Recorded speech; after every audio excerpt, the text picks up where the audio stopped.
Hello, welcome my dear student to today's daily news analysis. और ये होगा आपका 30 मई 2026 का हम लोग स्टार्ट करेंगे। ठीक है, तो सबसे पहले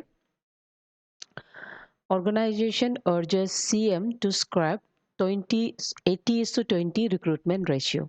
So Arunachal Frontier Tribal Front, they are urging the Chief Minister of Arunachal Pradesh to completely scrap the 20:80 जो रेशियो है उसको स्क्रैप करने के लिए कहा गया है। ठीक है, तो ये बेसिकली जितना भी हमारा ऑनगोइंग एग्ज़ाम्स है, Arunachal Pradesh public service commission का एग्ज़ाम, उसके अलावा Arunachal Pradesh staff selection board का एग्ज़ाम, तो हर एक एग्ज़ाम में ये जो 80:20 का जो रिक्रूटमेंट रूल है, वो based on the Arunachal frontier जो ग्रुप है उसके हिसाब से ये एक बहुत ही एब्सोल्यूट और हार्मफुल है फॉर द इंडिजिनियस कम्युनिटीज़, जिसमें आउटसाइडर्स आके स्टेट गवर्नमेंट जॉब्स को वो लोग ले लेता है।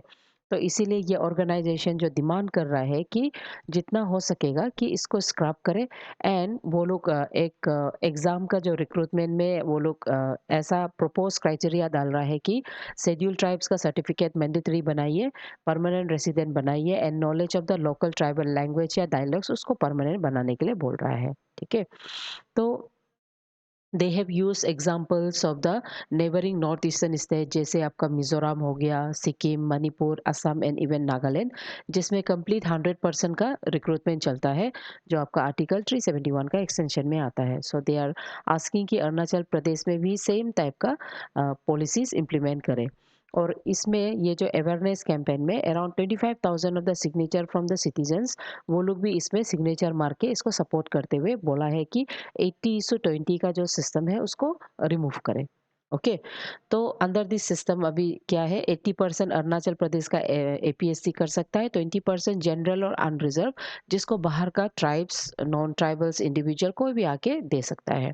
ओके, तो ये इसमें बेसिकली हमारा जो डेमोग्राफिक फ्रेजालिटी है, जैसे नॉर्थ ईस्टर्न स्टेट में अरुणाचल प्रदेश बॉर्डर भी है, ट्राइबल मेजोरिटी स्टेट है, तो इसमें ऐसा कॉम्पिटिटिव अपॉर्चुनिटीज़ का सिचुएशन रखने से चांसेस है कि उसका जो डेमोक्रेटिक फ्रेजालिटी वो मतलब डाइल्यूट हो सके। ठीक है, तो आर्गुमेंट इन फेवर यानी कि क्यों ये इसको स्क्रैप करना है, ताकि एवरी ट्राइबल लोकल यूथ है वो 100% एम्प्लॉयमेंट का अपॉर्चुनिटी मिले with in their own state, क्योंकि बाहर स्टेट में तो मिलेगा नहीं, तो अपना ही स्टेट में कंप्लीट 100% रिजर्वेशन होना है अपना लोकल यूथ के लिए।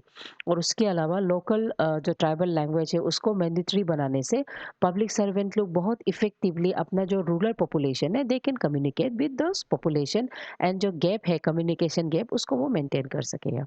ठीक है, उसके अलावा नेबरिंग स्टेट जैसे नागालैंड और मिजोरम, वो लोग भी स्ट्रिक्टली अपना ही डोमिसाइल का अंदर में ही लोकल एम्प्लॉयमेंट को आगे प्रेफर करता है। सो इट्स नेसेसरी कि अरुणाचल प्रदेश जैसे स्टेट में भी ये इम्प्लीमेंट हो। नाउ इसमें क्या क्या चैलेंजेस आ सकता है, सबसे पहले चैलेंजेस होता है कॉन्स्टिट्यूशनल एंड लीगल चैलेंजेस। जैसे हमारा फंडामेंटल राइट्स में article 16 of the Indian constitution, ये बोलता है कि हर एक इंडिविजुअल जो इंडिया में पैदा है और इंडिया का रेसिडेंट है, वो लोग इक्वल अपॉर्चुनिटी एम्प्लॉयमेंट में, उसका पब्लिक एम्प्लॉयमेंट में इक्वल अपॉर्चुनिटी अंदर आर्टिकल 16 वो अप्लाई कर सकता है। दूसरा पार्लियामेंट्री जुरिडिक्शन, आर्टिकल 16(3) ये बोलता है कि ओनली पार्लियामेंट ऑफ इंडिया के पास पावर है कि वो किसी रेसिडेंट को complete full employment within the state या यूनियन टेरिटरी दे सकेगा। इसमें स्टेट लेजिस्लेचर या तो रिक्रूटमेंट बोर्ड वो कुछ नहीं कर सकता है अनलेस पार्लियामेंट्री लॉ उसको बैकअप करेगा। ठीक है, सो 50% सुप्रीम कोर्ट सीलिंग, ये एक ऐसा लॉ मतलब वर्डिक हुआ है जो इंदिरा सावनी का केस में 50% का जो रिजर्वेशन का जो कैप था, है ना, उसका स्पेशल एक्सेप्शनल रखा गया था specially for the tribal dominated north eastern areas. ठीक है, तो मूविंग फ्रॉम 80 to 100% ये ऑब्वियसली आगे जाके एक जुडिशियल स्क्रूटनी के अंदर में आ सकता है। Next, Arunachal records world's highest elephant present. So ये बहुत ही प्राउड मोमेंट है अरुणाचल प्रदेश के लिए, क्योंकि लैंडमार्क असेसमेंट उसमें world wildlife federation of India and Arunachal Pradesh forest department मिलके एक ग्राउंड ब्रेकिंग फाइंडिंग्स पाया है under the project managing human elephant conflict in Arunachal Pradesh A strategic and action plan. So under this और मतलब elephants इन अरुणाचल प्रदेश document किया गया है large number in compare तो पूरा दुनिया का कंपेयर में population high number of elephants Arunachal Pradesh में मिल रहा है। और ये आपका 15 मंथ्स पीरियड का असेसमेंट रहा है जो दिसंबर 2024 से मार्च 2026 तक इसको 2026 तक किया गया है। तो as of now Arunachal Pradesh में सबसे हाईएस्ट एलिफेंट प्रेजेंट रिकॉर्ड किया गया है। एंड इवन आपका जो हाई एल्टीट्यूड अराउंड 300 मीटर सी लेवल से अबव वो एल्टीट्यूड में भी प्रेजेंस यानी कि पॉपुलेशन ऑफ एलिफेंट पाया गया है। सो ये जो रिपोर्ट है इसमें एलिफेंट का डिस्ट्रीब्यूशन और हैबिटेट प्रेजर्स के बारे में बताया है। उसके अलावा करेंटली एलिफेंट और ह्यूमन के बीच में जो कॉन्फ्लिक्ट्स होता है हॉटस्पॉट्स के बारे में। उसके बाद due to the animal intervention जैसे एलिफेंट जो क्रॉप को लॉसेस कराता है, प्रॉपर्टी डैमेजेस कराता है, ह्यूमन कैजुअलिटीज, ये सब भी मेंशन किया है ये रिपोर्ट में। ठीक है, तो साथ में ये रिपोर्ट में सबसे बड़ा इश्यू जो ह्यूमन और एलिफेंट बीच में जो कॉन्फ्लिक्ट्स हो रहा है एंड ये कॉन्फ्लिक्ट का रीजन ये सबको भी पुट किया गया है। ठीक है, तो हाई एल्टीट्यूड एडेप्टेबिलिटी ये रिपोर्ट में इट वाज मेंशन कि Asian elephants around 3000 metre altitude में भी वो लोग एक significant behavioural and environmental shift देखने को मिला है एंड वो लोग यहाँ पे सरवाइव कर सक रहा है। ठीक है, उसके बाद एशियन एलिफेंट्स के बारे में ये लोग wild life protection act schedule 1 के अंदर में आता है एंड एज ऑफ नाउ वो लोग का जो स्टेटस है वो एंडेंजर्ड स्टेटस में है। तो अभी एनवायरमेंटल इश्यू स्पेशली आपका जो मेंस का पर्सपेक्टिव में ये आ जाता है, habitat fragmentation for the development या तो रोड रेलवेज के लिए एग्रीकल्चर एक्सपांशन के लिए ये हो रहा है। क्लाइमेटिक चेंज की वजह से ये लोग का माइग्रेशन शिफ्ट हो रहा है ना, माइग्रेशन शिफ्ट हो रहा है और इसके वजह से कॉन्फ्लिक्ट्स देखने को मिल रहा है। सो इट्स नेसेसरी कि गवर्नमेंट जो एलिफेंट कॉरिडोर्स है वो लोग को सिक्योर करे, कम्युनिटी लेड कंजर्वेशन के साथ एलिफेंट्स को प्रोटेक्ट कर सके। ठीक है, तो if we are talking about elephant it's necessary कि वी नीड टू नो कि अरुणाचल में ऐसा दो ऑफिशियली एलिफेंट रिजर्व माना गया है जो गवर्नमेंट का प्रोजेक्ट एलिफेंट का प्रोग्राम के अंदर में आ जाता है।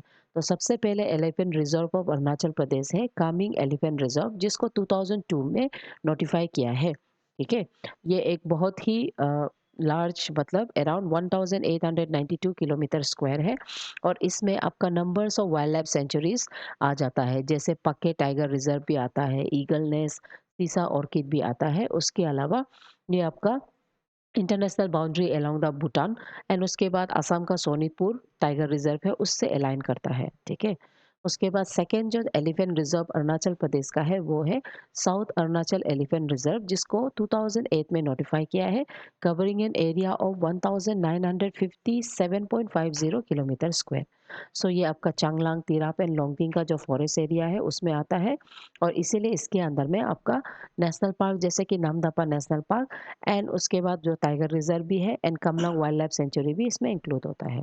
तो ये जो टाइगर एलिफेंट रिजर्व है ये आपका दिहिंग पाथ का elephant reserve of the Assam उसके साथ भी ये बॉर्डर शेयर करता है। Okay, next E conference on 200 years of Hindu journalism underway. So a 2-day national E conference रखा गया था under the title 200 years of Hindu journalism जिसमें Indian knowledge system, vernacular media and उसके बाद cultural renaissance के बारे में discuss किया है और ये आपका ईस्ट सियांग डिस्ट्रिक्ट अरुणाचल प्रदेश में रखा है।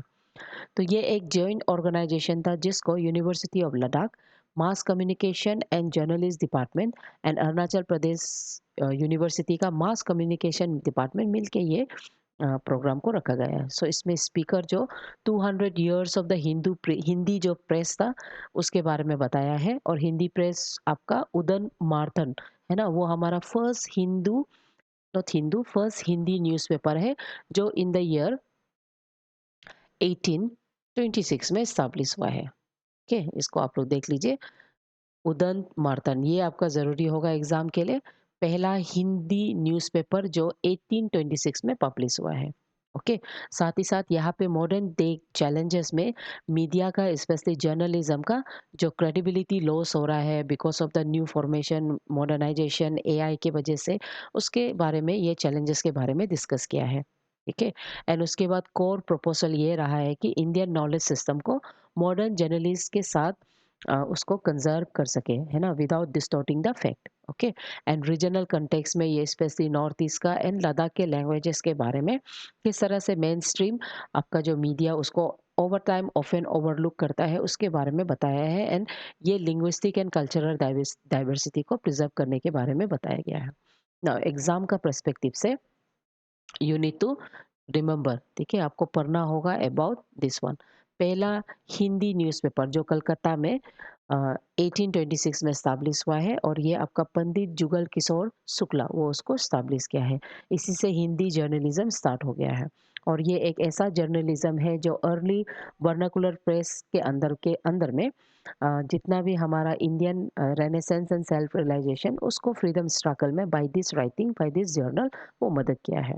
ओके। सो अभी जो बेसिक कंसर्न मेंस का पर्सपेक्टिव से जो आपको पढ़ना है वो इसका क्रेडिबिलिटी को लेके पूछ सकता है। किस तरह से न्यू टेक्नोलॉजी आपका जो ह्यूमन का जो कोर नॉलेज है आपका एंशियंट नॉलेज उसको कैसे डिस्टॉर्ट कर रहा है उसके बारे में पूछा जा सकता है। ओके। डन। उसके बाद दूसरा जो एग्जाम के लिए नेसेसरी है हिंदी लैंग्वेज को लेके उसके साथ जो प्रोविजन आपका कॉन्स्टिट्यूशन में रखा है। तो article 343 of the Indian language वो बोलता है कि ऑफिशियल पर्पस के लिए एवरी लैंग्वेज है ना हिंदी इन देवनागरी स्क्रिप्ट को हम यूज करेगा। ठीक है। उसके बाद न्यूमेरिकल्स में इंडियन न्यूमेरिकल्स यानी कि 1 2 3 जो न्यूमेरिकल्स है उसको यूज करेगा, not the Devanagari numericals. Okay. And उसके बाद during the adoption of Hindi as the official language उसमें 15 ईयर का विंडो रखा गया है जहां में ये लैंग्वेज को हम 1965 तक यूज करेगा। उसके बाद आगे जाके ऑफिशियल लैंग्वेज एक ऑफ 1963 आता है जिसमें हम हिंदी का जो लैंग्वेज है उसको फॉर ऑल ऑफिशियल पर्पसेस हम एक्सटेंड करता है। एंड उसी समय में आपका 1955 में आपका बी जी खेर एक कमीशन आता है जो आर्टिकल 344 के अंदर में commission and committee for the parliament on official language को स्टैब्लिश करने के लिए कहा जाता है, ताकि ये पार्लियामेंट्री कमिटी जितना भी आपका रिव्यू है हिंदी लैंग्वेज को लेके and also use of the English language उसको किस तरह से वो प्रोविजंस सही मात्रा से काम कर रहा है कि नहीं, प्रोग्रेसिव यूज में काम आ रहा है कि नहीं, उसको हम as a form of review committee के अंदर में चेक कर सकता है। ठीक है। उसके बाद आर्टिकल 351 ये डायरेक्ट करता है कि development of the Hindi language को प्रोमोट किया जाए फॉर द कम्युनिकेशंस। उसके अलावा वोकेबलरी एक्सपेंशन के बारे में भी वो मेंशन करता है। ठीक है। सो आर्टिकल 345 में official language of the state के बारे में कहा जाता है। यहाँ में मोर देन वन से लैंग्वेज को अडॉप्ट करने के लिए कहा जाता है जिसमें Hindi official language of the state होगा अलोंग विद द इंग्लिश। उसके बाद आर्टिकल 347 में स्पेशल प्रोविजन जैसे कि आपका पर्टिकुलर पॉपुलेशन में अगर कुछ अपना जो नेटिव लैंग्वेज को बोलता है तो उसको भी आपका प्रेसिडेंट डायरेक्ट कर सकता है कि वो लैंग्वेज को भी official language of the state बोल के रिकॉग्नाइज किया जाए। ओके। उसके बाद आर्टिकल 358 यहाँ पे मदर टंग को यूज करने के लिए प्राइमरी स्टेज उसके बारे में बोलता है। और आर्टिकल 350 बी ये basically special officer for the linguistic minorities के लिए बारे में बताया जाता है। ओके। उसके अलावा इंडिया में 8th schedule of the Indian constitution में 22 ऑफिशियल लैंग्वेज रिकॉग्नाइज है। ठीक है। 22 ऑफिशियल लैंग्वेज, और 1950 में जब आपका कॉन्स्टिट्यूशन में ये 8th शेड्यूल को डाला गया था उस समय में 14 लैंग्वेज था। उसके बाद करेंटली डिफरेंट डिफरेंट लैंग्वेजेस को अलग अलग ईयर में अलग अलग अमेंडमेंट के थ्रू इम्प्लीमेंट किया है। जैसे 21st अमेंडमेंट के थ्रू आपका सिंधी को डाला गया है, 71st के थ्रू कोंकणी मणिपुर नेपाली को, एंड 92nd के थ्रू बोडो डोगरी मैताली एंड संताली को। यही सेम सीक्वेंस को आपका एपिसोड जो प्रीलिम्स में भी पूछा गया था। ठीक है। उसके अलावा एक्स्ट्रा जो आपको जानना है रुपीस में, इंडिया का जो रुपीस है इंडियन रुपीस उसमें 17 लैंग्वेजेस है वो भी याद रखो। एग्जाम पर्सपेक्टिव के लिए इस तरह का ऑब्जेक्टिव क्वेश्चन पूछा जा सकता है। ओके। उसके बाद ये याद रखो इंडिया में नेशनल लैंग्वेज नहीं, ओनली कम्युनिकेबल ऑफिशियल लैंग्वेज रखा है। इंडिया एक सेकुलर स्टेट है और कोई नेशनल लैंग्वेज नहीं, बल्कि हम राष्ट्रीय भाषा यानी कि ऑफिशियल लैंग्वेज हिंदी को यूज करता है along with English. Okay. Now MCQ में consider the following statement regarding the constitutional provision for the language in India. पहला, article 343 declares Hindi in Devanagari script as the national language. अभी अभी आपको हम बताया है नेशनल लैंग्वेज नहीं है हमारा। ठीक है। नेशनल लैंग्वेज नहीं है हमारा हमारा क्या लैंग्वेज है? राष्ट्रीय भाषा है, तो ये गलत हो गया। Under article 16(3) only parliament of India has power to prescribe resident requirement for employment within the state. Yes, तो ये कही सही है। ठीक है, तो इसमें ऑप्शन में सिर्फ 2 सही है। हो जाएगा, यहाँ पे दे के रखा है। In Arunachal Pradesh, a strategic and action plan. Okay, the report titled Management Human Conflict in Arunachal Pradesh, a strategic and action plan, which documented world's highest elephant presence in the elevation above 300 meters, was jointly published by State Forest Department and which organization? ये आपका World Wildlife Federation है ना? ये है आपका World Wildlife Federation, ये वाला world wildlife federation. Okay, answer तो है। उसके बाद which of the following protected areas in Arunachal Pradesh is famous hornbill nest adoption के लिए? वो तो पक्के टाइगर रिजर्व ही होगा। ठीक है, ऑप्शन दे के रखा है। उसके बाद इंडियन जर्नलिज्म फर्स्ट हिंदू, ये आपका कलकत्ता में 1826 में डाला गया है पंडित जुगल किशोर शुक्ला का। Hindi newspaper, Hindi not newspaper, Hindi journals. उसके बाद इनमें से कौन कौन सही है? Kamalang tiger reserve, eagle nest wild life sanctuary, हाँ ये दोनों एक साथ है।